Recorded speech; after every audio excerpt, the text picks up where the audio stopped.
Mr. Ravindra Bhalerao and I welcome you to my channel, that is English for Learners.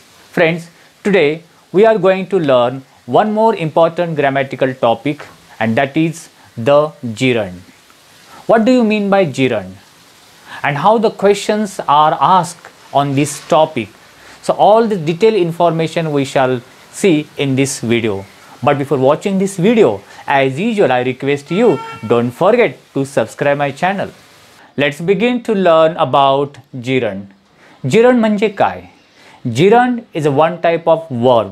ते एक प्रकारचे क्रियापदच आहे. But the verb, त्या verbला ing प्रत्यय लावलेला असतो.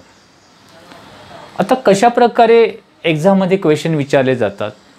एक्झाममध्ये एखादं सेंटेन्स दिलं जाईल आणि विचारलं जाईल, underline the gerunds in the given sentences.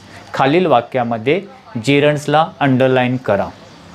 किंवा बाय यूजिंग gerund जॉइन और कंबाइन द सेंटेन्सेस. gerundचा यूज करून दोन वाक्य कंबाइन करा किंवा जॉइन करा. अशा पद्धतीचे एक्झाममध्ये क्वेश्चन्स विचारले जातात. ठीक आहे. आता gerund म्हणजे वर्ब प्लस ing किंवा वर्बला ing लावलेला असतो. पण ते बघण्या अगोदर मी ते तुम्हाला एक सेंटेन्स देतो. दिलेलं आहे बघा. 2 sentence I have given here. I read a sentence. या सेंटेन्समध्ये वर्ब कोणता आहे? रीड. रीड म्हणजे वाचणे. Next sentence, teacher teaches English grammar. याच्यामध्ये वर्ब कोणता आहे? टीचेस. टीच म्हणजे शिकवणे. सो शिकवणे, धावणे, पाहणे, जे ने असे शब्द आहेत ना अक्षर लास्टला, ते मोस्टली वर्ब असतात. आता बघा, हे सेंटेन्स मी या पद्धतीने लिहितो. I read a story. इथे वर्ब आहे, आय सब्जेक्ट आहे, वर्ब आहे आणि अ स्टोरी ऑब्जेक्ट आहे. Teacher teaches English grammar. Teacher subject, teach teaches verb, English grammar object.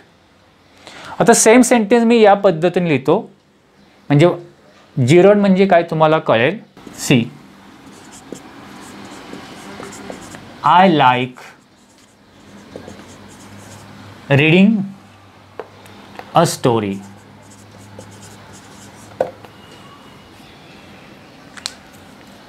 आता याच्यामध्ये रीडला इथे आपण काय लावलेलं आहे?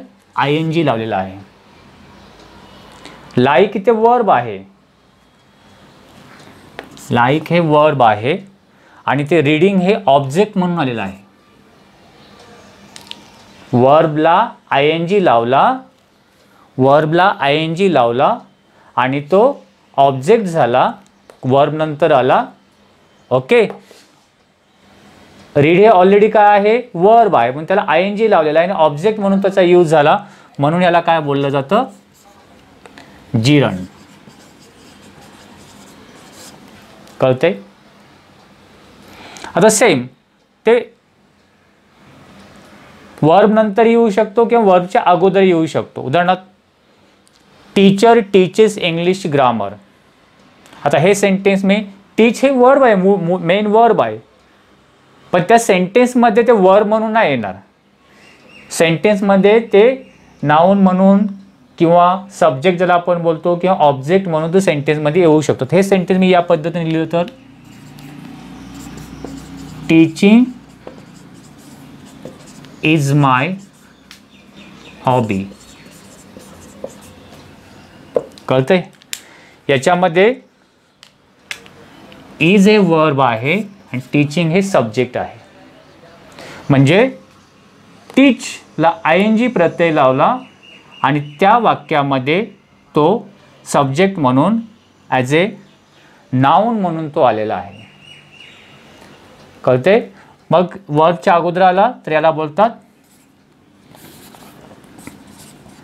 Subject of. हे gerund काय आहे? हे gerund काय आहे? Subject of verb. आणि वर्ब नंतर ऑब्जेक्ट म्हणून असेल तर ऑब्जेक्ट ऑफ वर्ब. हे gerund काय? Object of verb. सांगण्याचा उद्देश, जे क्रियापद आहे ते क्रियापद सेंटेन्समध्ये ING लावून जेव्हा तो येतो सब्जेक्ट किंवा ऑब्जेक्ट म्हणून, तेव्हा त्याला काय बोलतात? जिरण बोलतात. एवढं लक्षात ठेवलं तरी इनफ आहे. ओके, मी आणखीन काही एक्झाम्पल देतो म्हणजे तुम्हाला क्लिअर होईल. Okay, let's see the more examples. Suppose हे सेंटेन्स दिलेलं आहे, swimming is good for health. Which is जिरण here? कोणतं आहे? जे ING लावलेलं वर्ब आहे. कोणतं आहे ING लावलेलं? इथे ING लावलेलं आहे. स्विम म्हणजे पोहणे, त्याला स्विमिंग. स्विम म्हणजे पोहणे, ॲक्च्युली वर्ब आहे, त्याला ING लावला स्विमिंग, म्हणून तो काय झाला? जिरण. आणि जिरण swimming is a good for health. Is इथे मेन वर्ब आहे. वर्बच्या अगोदर तो सब्जेक्ट म्हणून आला, सब्जेक्ट ऑफ द वर्ब. कळतंय? Next example, they enjoyed playing and laughing. ह्याच्यामध्ये मेन वर्ब आहे एन्जॉयड, पण प्ले म्हणजे खेळणे हे वर्ब आहे, पण त्याला ING लावला आणि तो ऑब्जेक्ट म्हणून आलेला आहे. इथे वर्ब म्हणून नाही, तो ऑब्जेक्ट म्हणून आहे.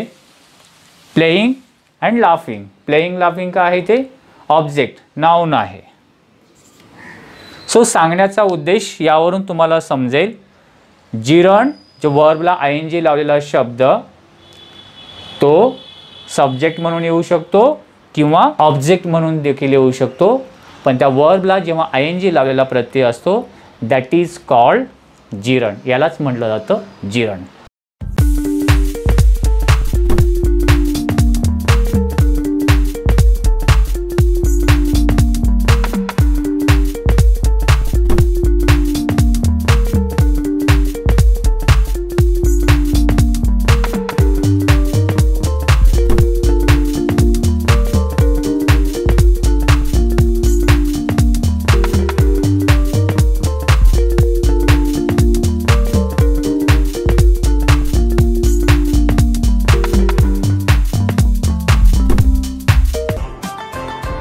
Friends, I hope you might have liked this video. If you liked it, please share it.